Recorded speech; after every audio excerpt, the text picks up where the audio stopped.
a plethora of money. There wasn't a lot, we had what we had, and that was that. And, it definitely was a great foundation for what was to come, and, my parents did a great job, and they're still doing a good job. I have a 10-year-old brother and a 16-year-old sister, which is a nightmare right now because she's experiencing hormones and guys and all that. So yeah, I mean, I don't know. I'm never really a jerk, Yeah. We all get moody. We all have our times where we're not in the best mood, where we really kind of sometimes wish we didn't have to have an encounter with somebody. But it takes a lot to really upset me. You know what I mean? You have to really do something stupid to make me upset. I'm pretty laid back. And who's been your weirdest fan ever? My weirdest fan? I don't know. There are some weirdos out there, though. I've come across some pretty interesting people in my travels. Most of them are here in the U.S., to be honest. I definitely, my weirdest encounter with a fan, I don't know. I've had some weirdos come up to me and, give me their dirty socks and, like this is from me to you. I don't know, just weird stuff, man. Like, this one girl, she came up to me, and this is kind of an old one, but it just never fails to amaze people, this one. This girl gives me a pink envelope with all these, cute, girly, noodle, marker stuff all over, hearts and, exclamation points, and I open it up, and it's a used anti-acne, Stridex pad, with dirt all over it. And, I've had some pretty strange stuff. I don't want to get too graphic. There's been some even worse stuff that has happened, but I guess it kind of comes with the territory. What do you say to a fan that gives you a used acne pad? Thanks. What am I going to do with this? I usually just play it off, I don't know. That's when I get a little cynical with the fans. That's when I start to become sarcastic, and I don't know. Okay, speaking of touring now, obviously you're going to be hoping to tour with your new album. How much do you love touring? I love to tour, man. Traveling is one of the best parts of this thing, It's very few people will get to travel to, around the world and do what I do, and I'm certainly very grateful and blessed because it's, getting to soak up the different cultures all over the world from Ireland to Italy to Australia to Japan. There's just some amazing places, and it's incredible, and certainly the fans in different areas of the world, that's that's the coolest part. You have places like the U.S. where it's a constant crazy frenzy of teeny boppers, and then you go over to Japan, it's these girls are just unbelievably respectful, just will not scream. Yeah.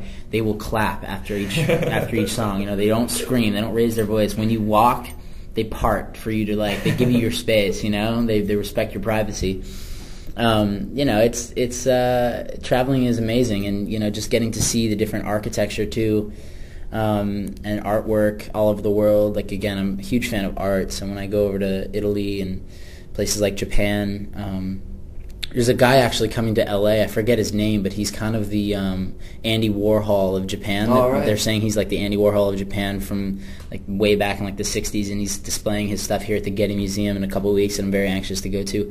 But yeah, man, traveling is an amazing thing. Give us the customary "how much you love Ireland" speech, Jesse, that everyone gives. I love Ireland. I really, obviously that's my homeland too. My great grandparents came from Ireland, and I'm also Scottish, so I have a lot of McCartney. That's about as Irish as it gets. So I can't, my ancestors came over from Ireland, and I've been there once or twice. I know I was over there with the Backstreet Boys about almost 2 years ago, I guess, maybe a year and a half ago, in Dublin. And I remember partying in Dublin. Man, I'll never forget that night. We have pictures of that. That was unforgettable. Crazy. And just speaking now, we're going to see, we do this to all my guests, just to see how Irish you actually are. We've got a little test, okay? Oh, no. The first thing you have to do is name 3 famous Irish people. Oh, man. And you can't name me. Oh, man. 3 famous Irish people. Okay, well, Bono, for one. Good. Okay. Let's see, who else? Irish. There's an actor. A really well-known actor. Yeah, really well-known, and I'm blanking. Who is it? God. Phone Booth is one film. Oh, Colin Farrell. Yeah. 2 out of 3, one more. And, let's see, I know there's a singer, right? Or oh, no, they're Russian. There's a redhead somewhere in there that I know is famous. You guys got a lot of redheads in Ireland. I'm not sure. I'm gonna. You know what? The only person I can who is St. Patrick?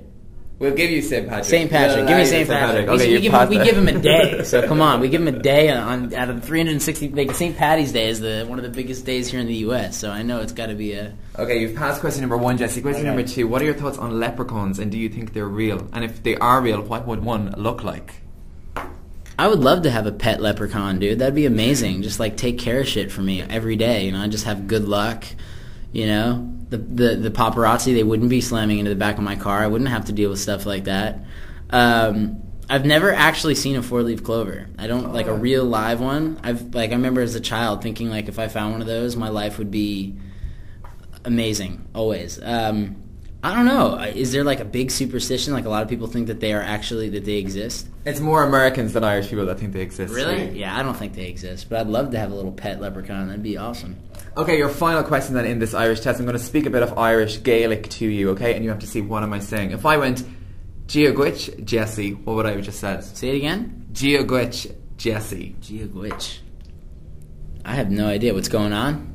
Kind of, it's like, hey Jesse. Hey Jesse, cool. So now say Giagwich Alan. Say it? Giagwich Alan. Giagwich Alan? Gias Mergwich Jesse. That's like... Jeez, Mergwich. That means like I'm good? What does that mean? Like, yeah, it just kind of means right? like hi right back at you. Alright, cool. Okay, Jesse, we're going to play Jesse Loves now, a quick game, okay? It's no reasons, just answers. Tea or coffee?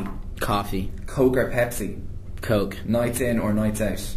Nights out. Skinny or curvy? The honest answer. Curvy. Blondes or brunettes?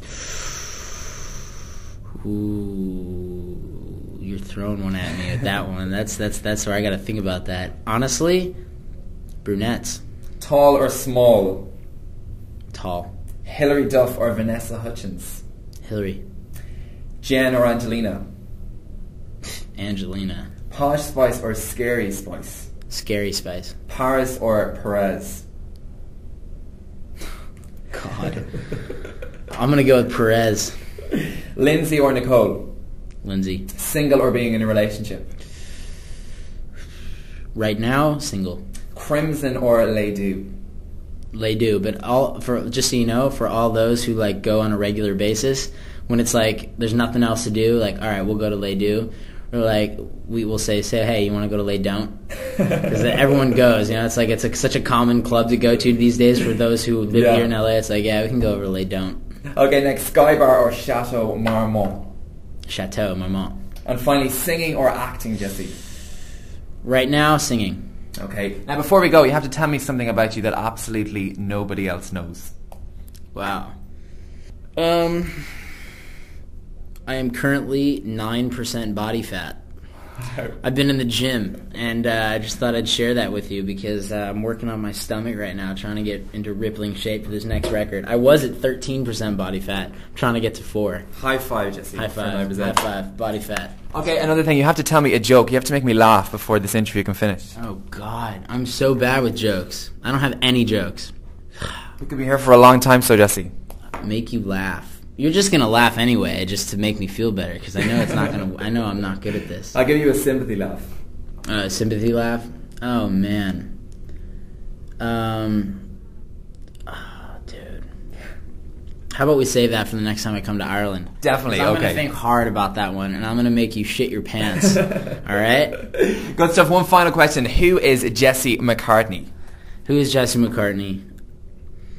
I am somebody who believes very much, and I know it sounds cliche, believes that if you put forth your best effort and you're doing something that is positive, there's always a positive return.